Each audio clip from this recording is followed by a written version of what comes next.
Olá, olá, olá, meus queridos, amados e diletos alunos. Como é que vocês estão aí? Tudo bem com vocês? Que bom, eu também estou muito bem, tá? Muito feliz em poder fazer mais esse vídeo aqui para vocês, tá? Espero que vocês possam se sentir mais inteligentes após esta aula, tá bom? Esse é o nosso objetivo. Na aula de hoje, nós vamos fazer análise de uma análise crítica. Nós vamos analisar um texto que não é exatamente uma redação, como nós havíamos feito na aula anterior, tá? Porém, este aqui é um texto que serve tanto para o pessoal do segundo ano como também para o terceiro ano. Por quê? Como segundo ano nós estamos estudando a análise verbal, estamos estudando também nos preparando para uma construção textual, e como terceiro ano nós estamos analisando o texto por si só, né? O texto propriamente dito. Neste texto propriamente dito, tá, existem muitas categorias de texto. E esse texto aqui, uma análise crítica, é o que nós também podemos chamar de um texto, de certo modo, dissertativo, porque ele é um texto de opinião que tenta reforçar, né, a opinião do autor sobre um determinado assunto. Assunto, né, relacionado à literatura, no caso aqui, não é um tema político, não se trata de um tema social, mas é um tema literário. Tá? Então nós vamos analisar aqui, fazendo um dialogismo, fazendo uma interdisciplinariedade com a matéria de literatura, mais especificamente o texto As Meninas, da Lígia Fagundes Telles, um livro que nós fizemos leitura há algumas semanas atrás, e nós não havíamos feito nenhuma análise deste livro, nada muito consistente. Então, nesta aula, vamos matar dois coelhos com uma cajadada só. Vamos fazer análise do livro e também instruí-los a fim de que seja criada uma análise crítica, tá? Então, vocês aprenderão com esta aula a fazer uma análise crítica, quais são os passos para análise crítica.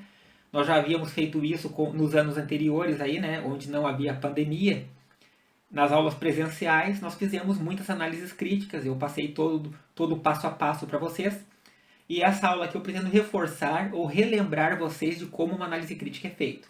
De antemão, vamos ver aqui que o primeiro parágrafo, né, ele fala sobre os dados da obra. O segundo parágrafo, nós fazemos uma análise estrutural, uma análise técnica estrutural do livro, onde nós explicamos como o livro é montado, como ele é formado, qual é a linguagem utilizada pelo autor. No terceiro parágrafo, nós fazemos uma sinopse da história, tá? Não é um resumo, resumo é um pouco maior do que isso. Aqui, em algumas linhas, nós fazemos apenas uma sinopse da obra, início, meio e fim, mencionando os principais personagens. E no último parágrafo, talvez o mais importante, né, o quarto e último parágrafo da análise crítica, nós fazemos então análise pessoal, a crítica por si mesma, né? Nós fazemos então aqui nesse último parágrafo o parecer crítico do leitor-escritor. Por que leitor-escritor? Porque eu li o livro e agora estou escrevendo análise crítica, tá? Vocês também serão leitores-escritores, porque vocês lerão o livro, já estão lendo o livro Distopia, Semente do Medo, e farão uma análise crítica semelhante a esta. Eu poderia ter feito uma análise crítica do livro Distopia, Semente do Medo, e farei, mas farei depois que vocês fizerem, porque não teria sentido fazer uma análise crítica, porque senão vocês iam copiar, né, seus espertinhos. Vocês copiariam e entregariam para mim aquela que eu já havia feito. Então eu estou fazendo aqui de um livro e vocês farão de outro livro, tá? Eu faço das meninas e vocês farão do livro Distopia. Vamos fazer leitura então aqui da análise do livro As Meninas, de Lígia Fagundes Telles. Espero que não se surpreendam, tá? Com o que eu vou ler aqui. Prestem bem atenção. Análise crítica, romance As Meninas. O romance As Meninas, de Lígia Fagundes Telles, teve sua primeira edição publicada em 1973, Assim, já é reconhecido como sendo uma obra do período pós-modernista brasileiro. Tá, pessoal? Lembrando que também poderia se chamar então a terceira fase do modernismo. Tá? Alguns teóricos trazem ainda aqui o ano de 1973 como sendo a terceira fase do modernismo. Mas existem teóricos que dizem que aqui já é o pós-modernismo, tudo bem? Preferi retratar assim. A sua edição mais recente, de 2009, conta com 304 páginas pela editora Companhia das Letras. Beleza? Então, neste parágrafo aqui nós temos uma descrição dos dados técnicos, né? O que eu estou mencionando? Quais são os dados que eu estou colocando nesse pequeno parágrafo de 3 linhas aqui? Tá? 2 frases, aliás, 3 frases e 3 linhas. Eu estou dizendo que o livro é um romance, né? Aqui está então inserido o gênero literário da obra, né, dizendo que é um romance. Eu estou colocando o título da obra aqui. Estou colocando o nome da autora aqui, né, Lígia Fagundes Telles. Estou dizendo quando aconteceu a primeira edição da obra. Aqui estou também dizendo qual é o período literário da obra. Eu estou também dizendo aqui qual é a edição mais recente, que ano foi publicado a edição mais recente do livro, né, foi 2009.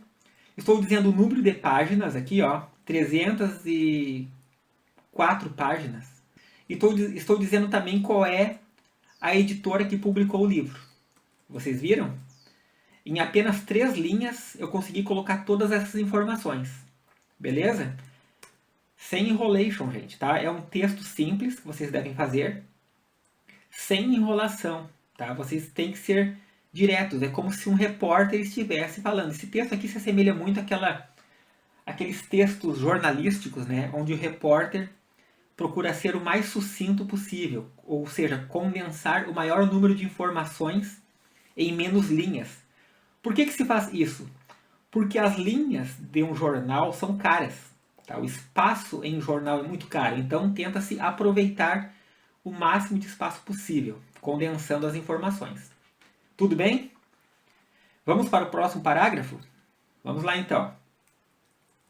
Vou botar um pouquinho para cima aqui.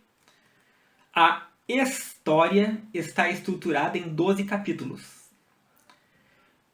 Diferentemente das narrativas tradicionais, as meninas não possuem um narrador único, mas o romance é narrado ora em primeira pessoa, ora em terceira, sendo as próprias personagens que tecem relatos recheados de argumentos sobre si mesmas. Narrador homodiegético autodiegético. Tá? Então aqui eu explico o que é um narrador homodiegético, né? Autodiegético, que é aquele tipo de narrador que relata a sua própria vida, né? Quando ele participa da história e fala de si mesmo na história, tudo bem? E sobre as demais personagens, narrador homodiegético demiurgo. Ou seja, no livro da Lígia Fagundes Telles, nós temos, teoricamente, 3 tipos de narrador. Tá? O narrador homodiegético autodiegético, que é aquele que participa da história e conta a própria história. O narrador homodiegético demiurgo, que é aquele narrador que participa da história, mas que conta a história do outro personagem. Tá? E nós temos também intervenções de narrador em terceira pessoa, que tem visão de fora, ou seja, que não participa da história. Seria um narrador heterodiegético que de vez em quando ele invade a história. Que certamente foi a opção encontrada pela autora, continuando a leitura aqui, ó, a fim de elucidar trechos onde a predominância do discurso interno das personagens narradoras mostrou-se insuficiente, tentando evitar incoerências na diegese. O que eu estou dizendo aqui? Aqui eu estou dizendo que a autora, de vez em quando, intervinha, né, com um terceiro narrador, com visão de fora, para evitar aquela incoerência, né? Por exemplo, tem um fato ali em que a personagem Ana Clara, uma das meninas, está desacordada.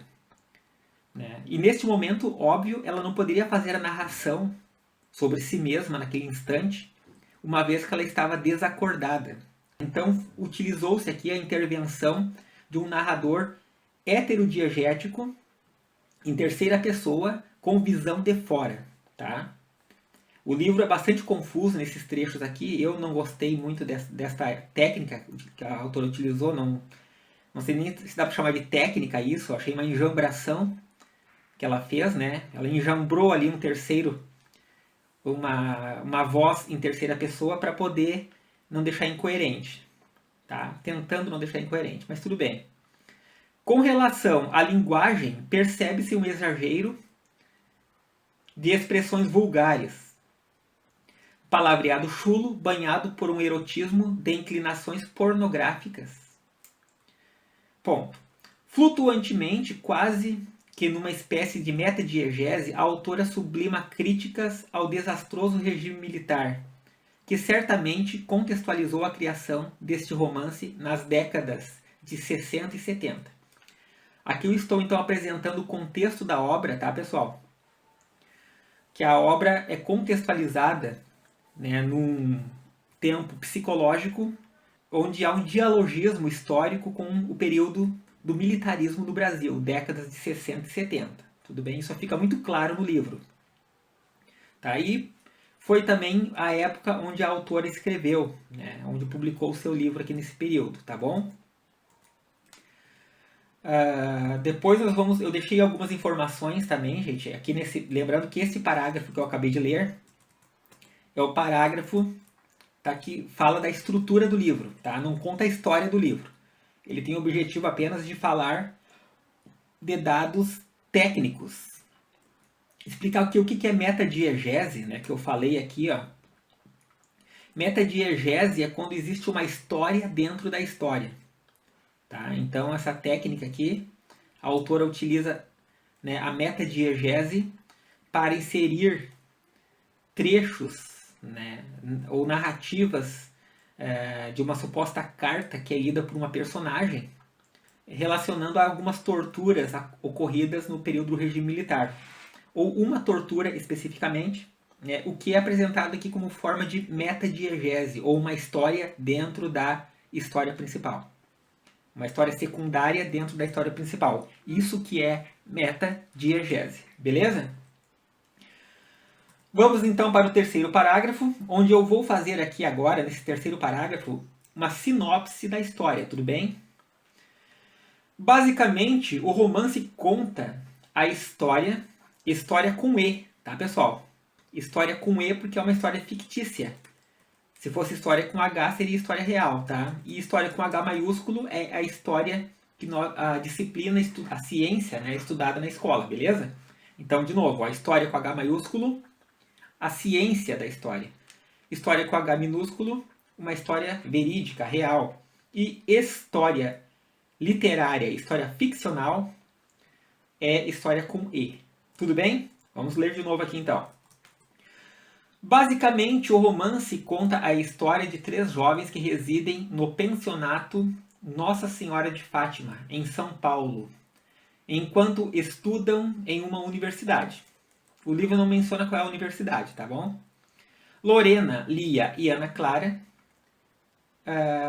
são as 3 principais personagens, as 3 protagonistas do romance. Em tempos de ditadura militar, a universidade está em greve, gerando o contexto cerne do enredo. A mais jovem, Lorena, estudante de direito, encontra-se apaixonada por um médico ginecologista casado com filhos, que, ao que tudo indica, está apenas iludindo a jovem inexperiente. Lia, que estuda ciências sociais, é uma moça dedicada à causa comunista e ao fim do regime militar no Brasil. Ela decide viajar para Argélia a fim de reencontrar seu namorado, Miguel, que estaria exilado. Ana Clara iniciara o curso de psicologia, é usuária dependente dos mais diversos tipos de drogas que variam do álcool à cocaína. Quando criança, Ana fora vítima de abusos sexuais por parte de um dentista. Também viu sua mãe prostituir-se e sofrer com maus tratos e espancamentos.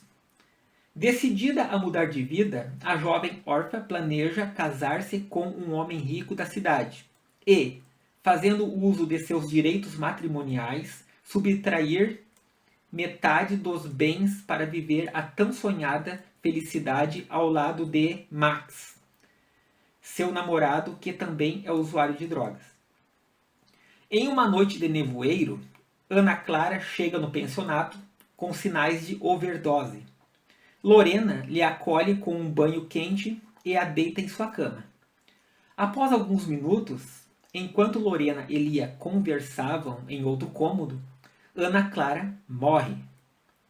Desesperadas e sem saber como agir, Lorena e Lia resolvem maquiar e vestir a defunta com um vestido de festa e pô-la sentada em um banco na praça central da cidade.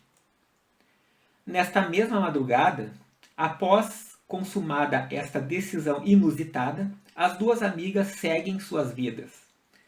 Lia parte para o aeroporto e Lorena volta ao seu quarto para sofrer a saudade de seu amante enquanto observa a banheira que escoa a água usada no último banho de Ana Clara. Esta aqui então é a sinopse da obra, tá? Tudo que aconteceu lá, início, meio e fim, citando o nome das personagens principais. Beleza? Tá? Você deve estar chocado aí, como eu, né, com o final da história, mas é isso mesmo, tá, pessoal? Elas deixam a defunta no banco da praça, né, maquiada e devidamente vestida, muito bonita, e voltam para seguir suas vidas, tá, no mesmo instante. E tanto que Lorena, né, que se dizia amiga de Ana Clara, vai chorar as mágoas, né, a tristeza de estar longe de seu amante. A Lia vai viajar para Argélia em busca do seu namorado que está exilado, beleza? Agora aqui, gente, vou fazer a leitura, tá? A leitura do parecer crítico. Esse parecer crítico aqui é a parte mais importante da análise crítica, por causa que, como o nome já diz, vou dar a minha opinião sobre a obra aqui nesse trecho, tudo bem? Então prestem bem atenção, por favor, para que vocês possam fazer igual. É o último parágrafo, tá? As Meninas, de Lígia Fagundes Telles, consagrou-se o pior de todos os textos literários que já li. Ponto. Isso, vírgula, incluindo crônicas, contos, romances e até algumas construções principiantes de meus alunos. Essa façanha muito se deve à escrita bamboleante da autora, sem uma direção clara para a diegese, que por si só já é bastante fraca. Como se não bastasse a psique confusa das três protagonistas, a escritora tratou de rechear as lindas brancas páginas de seu livro, quem dera continuassem brancas, com uma linguagem extremamente vulgar, palavrões descontextualizados, cujo único propósito fora, ao que parece, envergonhar professores de literatura diante de seus alunos e alunas. Ponto. Ainda um desserviço para a classe feminina deste país e do mundo, que lutam pelo merecido respeito e o fim de velhos preconceitos.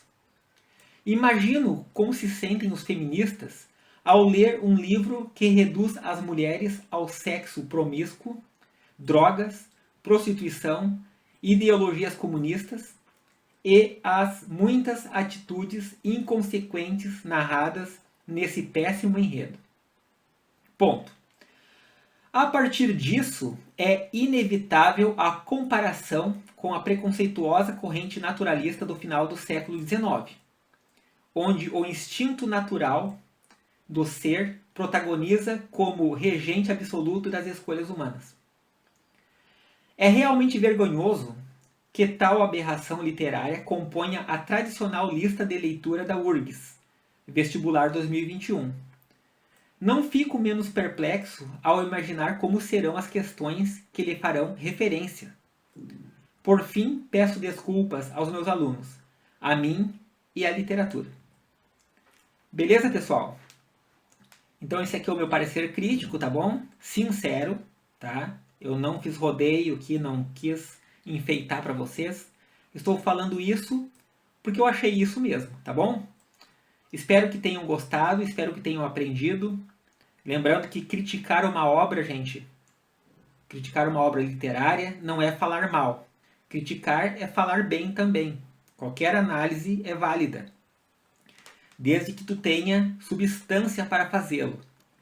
Aqui, né, eu procurei dar minha opinião sincera, dizendo que eu não gostei, mas também teria sido válido se eu tivesse gostado do livro.